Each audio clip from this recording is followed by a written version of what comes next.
సోప్స్లో వాడుతున్న caustic soda నిజంగానే మన స్కిన్కి మంచిదా చెడ్డదా? రీసెంట్గా సోప్స్ తీసుకున్న కస్టమర్ ఒక క్వశ్చన్ అడిగారండి. మీరు కాస్టిక్ సోడా వాడుతున్నారు కదా, అసలు కాస్టిక్ సోడా ఎందుకు వాడుతున్నారు, అలాగే కాస్టిక్ సోడా వాడే ఎఫెక్ట్ సోప్లో ఎన్ని రోజుల వరకు ఉంటుంది అని అడిగారు.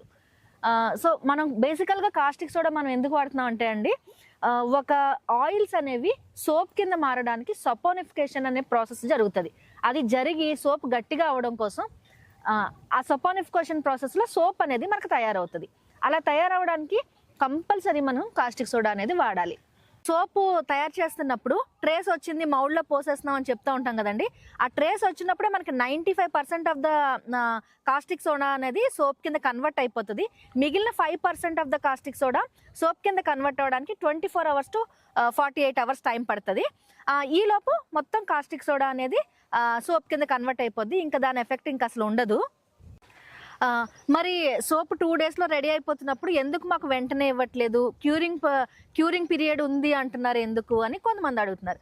క్యూరింగ్ పీరియడ్ ఎందుకంటే అండి, సోప్లో ఉండే మాయిశ్చర్ అంతా పోయి అది సోప్ గట్టిగా అవ్వడం కోసం మనం it will take some time, ఒక 30 to 45 days సోప్ మనం యూస్ చేసిన ఫార్ములాను బట్టి టైం పడుతుంది. సో అన్ని రోజులు మనం అలా ఉంచుకుని సోప్ హార్డెన్ అయ్యాక మనం ఆ సోప్ని కస్టమర్స్కి అందిస్తున్నాం.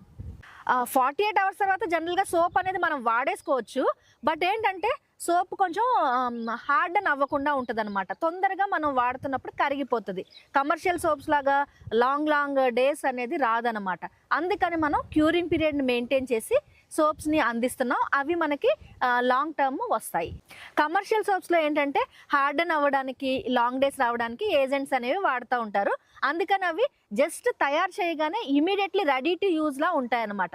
కానీ మనం మాత్రం ఓన్లీ న్యాచురల్ ఇంగ్రీడియంట్స్తో తయారు చేస్తున్నాం కాబట్టి we will give some time to cure the soap. అది క్యూర్ అయ్యాకనే మనం కస్టమర్స్కి అందిస్తున్నాం.